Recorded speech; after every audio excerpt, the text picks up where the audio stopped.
Hello students, welcome back to answers here's. तो आज हम पढ़ने वाले हैं क्लास 9th का पोयम रीडिंग बी का ब्यूटीफुल ब्लू प्लैनेट। इस पोयम में जनरली क्या हुआ है, पोएट जो है वो आजकल हमारे जो प्लैनेट अर्थ है उसकी सिचुएशन बता रहे हैं कि जैसे जैसे हम मॉडर्न एरा को एडप्ट कर रहे हैं वैसे वैसे हमारे प्लैनेट में क्या क्या चेंजेस आ रहे हैं और हमारा प्लैनेट किस तरीके से सफ़र कर रहा है। तो इस पोयम में पोएट जो है वो अर्थ को रिप्रेजेंट करते हुए, मतलब अर्थ से बात करते हुए हमें यहाँ पर अपने इमोशंस को समझा रहे हैं। सो देखिए क्या बोला है पोयम में। Looking down at you planet earth, I remember you as a beautiful blue. Poet कह रहे हैं प्लैनेट अर्थ तुम खुद को देखो, मुझे आज भी याद है तुम पहले कितने सुंदर हुआ करते थे, तुम कितने ब्यूटीफुल हुआ करते थे, ब्यूटीफुल ब्लू हुआ करते थे। प्लैनेट अर्थ का कलर क्या है? ब्लू है। Now now your oceans are black with oil, look closely, you know it is true.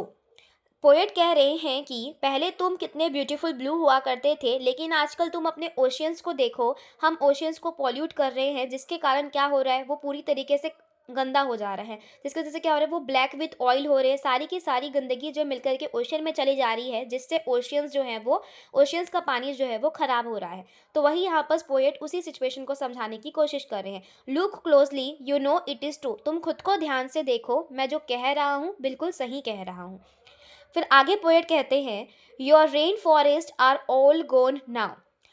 हमारे अर्थ में बहुत सारी चीज़ें हैं, ट्रीज़ हैं, ओशियंस है, सारी चीज़ें हैं, बहुत सारे फॉरेस्ट हुआ करते थे, लेकिन आजकल हम लोग घर बनाने के लिए फॉरेस्ट को क्या कर रहे हैं, कट कर दे रहे हैं। तो पोएट यहीं पर बता रहे हैं जो फॉरेस्ट थे, ग्रीन थे, जो रेन करने का रेन को बुलाते थे, और जो बहुत सारे एनिमल्स का शेल्टर हुआ करते थे, वो अब क्या हो गए हैं, वो ऑल गोन नाउ। अब सारे के सारे फॉरेस्ट को कट कर दिया गया है। And your ground is sickly brown, और तुम्हारा जो ग्राउंड है वो सिकली ब्राउन हो गया है। सिकली ब्राउन का मीनिंग यहाँ पर दिया हुआ है। सिकली ब्राउन मीन्स होता है land that looks brown and dull because there are no plants. जिस लैंड में कोई भी प्लांट्स नहीं होते हैं, जिसके कारण वो लैंड जो पूरी तरीके से डल हो जाता है, उसे ही बताया गया है, सिकली ब्राउन बोला गया है।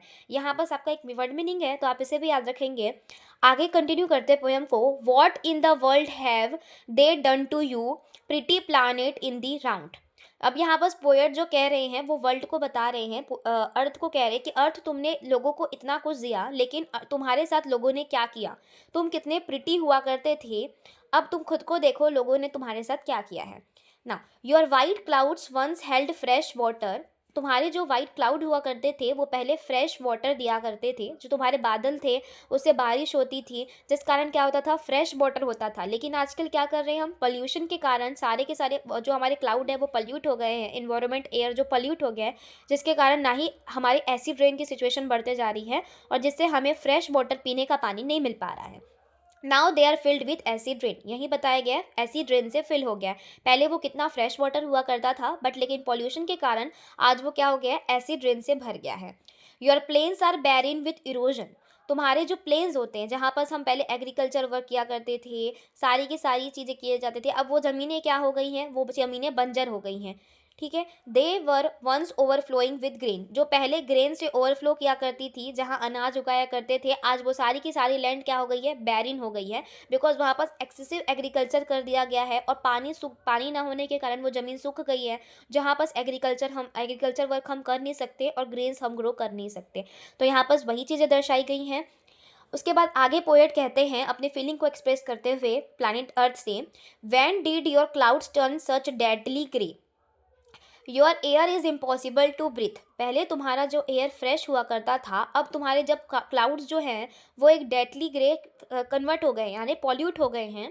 वो पहले जो वाइट क्लाउड हुआ करते थे, अब वो ग्रे क्लाउड हो गए हैं, और डेडली यानी डेथ का कारण बनते जा रहे हैं, क्योंकि उस एयर पे ब्रीथ करना बिल्कुल इम्पॉसिबल है। जैसे कि यहाँ पर दिखाया गया है कि ये देखो, यहाँ पर ब्रीथ करने में कितनी प्रॉब्लम हो रही है ब्रीथिंग प्रोसेस में। अब आगे देखते हैं, your air is impossible to breathe. Okay. Now didn't your stewards even notice before they started to gasp and wheeze. अब यहाँ पर टू वर्ड्स मीनिंग है, stewards even notice and gasp and wheeze. तो हम इन दोनों के मीनिंग देखते हैं पहले। गास्प एंड वीज का मतलब होता है opening mouth to take in air, breathe with difficulty. अब हम जब मुंह खोलते हैं सांस लेने के लिए, तो हमें ब्रीथिंग करने में डिफिकल्टी होती है, सांस लेने में डिफिकल्टी होती है।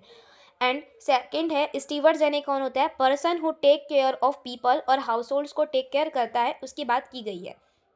ठीक है, तो देखो यहाँ पर दो मीनिंग थे, इसको आप याद रखेंगे। स्टीवर्ड्स कौन होते हैं, जो हमारी देखभाल करते हैं, यानी हम लोग, हमारी प्लानेट है तो हमें उसका देखभाल करना चाहिए, बट हम क्या कर रहे हैं, उसका देखभाल नहीं कर रहे हैं, तो इस वजह से ऐसा हो गया है।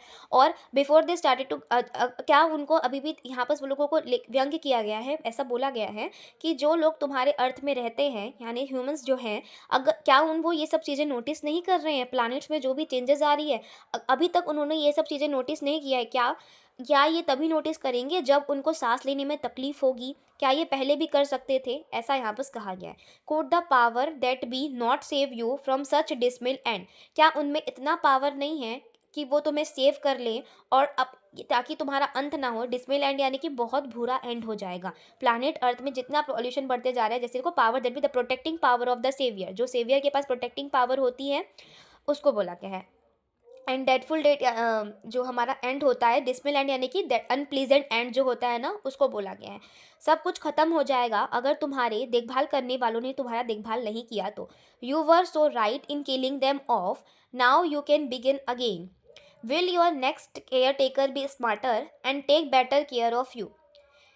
अब वो सब मरने लगेंगे बिकॉज जितना पॉल्यूशन बढ़ रहा है, तो क्या ये राइट, ये क्या ये अच्छी शुरुआत होगी, या कि क्या तुम्हारे जो पुराने जो लोगों ने, यानी जो पिछले अभी के लोगों ने कोई तुम्हारा देखभाल नहीं किया, तो जो आने वाली फ्यूचर जनरेशन होगी, क्या वो तुम्हारी केयर करेगी? यानी कि आप जब जो बच्चे वो फ्यूचर जनरेशन है, तो उनके बारे में कहा गया है।